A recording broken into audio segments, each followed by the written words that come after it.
کسی محلے کے کونے میں آ کر ایک فاحشہ عورت بیٹھ گئی، لوگوں کا دین ایمان اجاڑنے لگی۔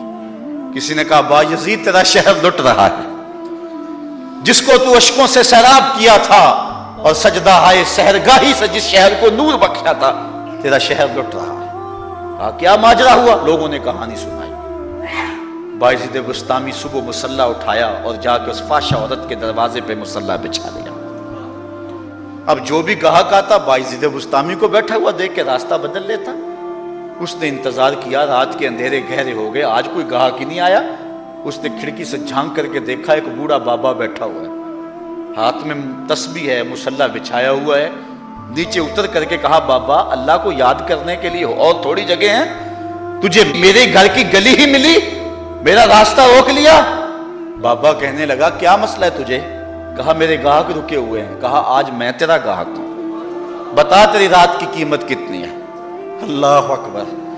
حضرت بایزید بسطامی نے قیمت طے کی، اس کے گھر کی جب چھت چڑھنے لگے نا سیڑھیاں، لوگ دیکھ رہے تھے۔ کہا مالک اگر بایزید بھی اجڑ گیا تو روشنی کہاں سے لیں گے؟ بایزید بھی ایک فارت کے کوٹھے پہ چڑھ رہا ہے، اگر یہ بھی چراغ بجھ گیا تو زمانے کو اجالا کہاں سے ملے گا؟ لیکن قدرت کو کچھ اور ہی منظور تھا۔ اس سے کہا مصلی بچھا لے، جو میں کرتا جاؤں وہ کرتے جانا۔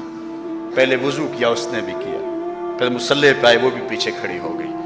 پھر بایزید قیام کیا، اس نے بھی قیام کیا۔ پھر رکوع میں گئے، وہ بھی رکوع، قوما وہ بھی قومیں۔ جب سجدے میں حضرت بایزید گئے، وہ بھی سجدے میں، تو بایزید رو پڑے۔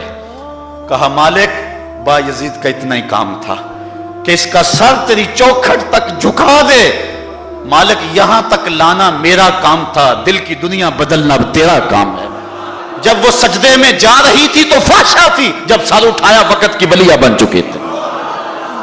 ایک بزرگ کہتے ہیں میں بازار کے کنارے جا رہا تھا، ایک شرابی گرا ہوا تھا اور گندے پانی سے اس کا منہ گندا ہو رہا تھا۔ میرے دل میں رحم آیا، ایک انسان ہے اور یوں رسوا ہو رہا ہے۔ میں نے گندی نالی سے اس کو اٹھایا اور اٹھا کر کے جو ہے وہ اس کا منہ دھویا اور چلا گیا۔ مشہور شرابی تھا شہر کا۔ کہتے ہیں سحری کا وقت ہوا، تہجد کے لمحے آئے تو میں مسجد میں نماز پڑھنے کے لیے گیا، دیکھا کیا کہ وہ شرابی مصلی بچھا کے بیٹھا ہوا۔ میں حیران ہو گیا کہ یہ کیا ماجرا ہوا۔ اب صبح تو میں نے اس کو گندگی سے اٹھایا ہے اور اس کا منہ دھویا ہے۔ میں حیران ہوا تو ہاتف سے آواز آئی میرے بندے تو نے اس کا منہ دھو دیا تھا، میں نے اس کا دل دھو دیا۔ صاحب وہ اپنا کام کریں، کوشش کریں، کھینچ کے لے آئیں کسی کو مسجد میں، اور پھر دیکھنا رب کے رنگ، وہ بڑا کریم ہے، وہ بڑا رحیم ہے۔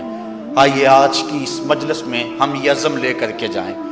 اپنے لیے میرا نہیں خیال کہ اس بڑے مجمع میں کوئی ایسا شخص اب رہے گا جو نماز چھوڑ سکے گا، انشاءاللہ نہیں چھوڑ سکے گا اللہ کی توفیق سے۔ یہ آپ کی آنکھوں میں تیرتے ہوئے آنسو گواہی دے رہے ہیں کہ رسول اللہ کی نگاہ بھی ہو رہی ہے اور اللہ کا کرم بھی اتر رہا ہے۔ میرا نہیں خیال کہ یہاں سے اٹھ کر کوئی شخص جو ہے جا کے نماز چھوڑے، لیکن اب ہم نے آگے کام کرنا ہے اپنے گھروں۔ اچھا بعض والدین کی ایک سستی ہے، وہ آتے جناب تعویذ کر دو، ہماری اولاد نماز نہیں پڑھتی، بچے نماز نہیں پڑھتے، اور کہتے ہیں جی ہماری تو چلو گزر گئی، ہم تو نہیں پڑھتے، یہ تو پڑھیں۔ میں کہتا ہوں یہ کیوں پڑھیں جب تم نہیں پڑھتے؟ الولد سر لابیہ، بیٹا باپ کا راز ہوتا ہے۔ تم مجھ سے تعویذ لینے آگے ہو، گھر مصلی بچھا کے سجدہ کرو، تمہاری اولاد بھی تمہارے تتبع میں سجدہ کرنے کی عادت ڈال۔ حضور فرمایا 7 سال کے ہوں تو انہیں مسجد میں لے جاؤ، 10 سال کے نہیں پڑھتے تو ان کو مار کے پڑھاؤ۔ اب اولاد ہوگی جوان، خود کبھی سجدہ کیا نہیں، اب کہتے ہیں شاید تعویذ سے کم چل جائے گا۔ جو تعویذ اللہ کے رسول نے تمہیں دیا تھا کہ 7 سال کے ہوں پکڑ کے انگلی مسجد کا راستہ دکھاؤ، سال کے ہو جائیں تو مار کے پڑھاؤ، ان کے سینے میں اللہ کا خوف داخل کرو، ان کو قرآن کی تلاوت سکھاؤ۔ علموا اولادکم 3 خصال، اپنی اولاد کو 3 چیزیں سکھاؤ۔ حب نبیکم، ایک اپنے نبی کا پیار سکھاؤ، وحب اہل بیت ہی، رسول اللہ کے اہل بیت کا پیار سکھاؤ، وتلاوت القرآن، اور قرآن کا پڑھنا سکھاؤ۔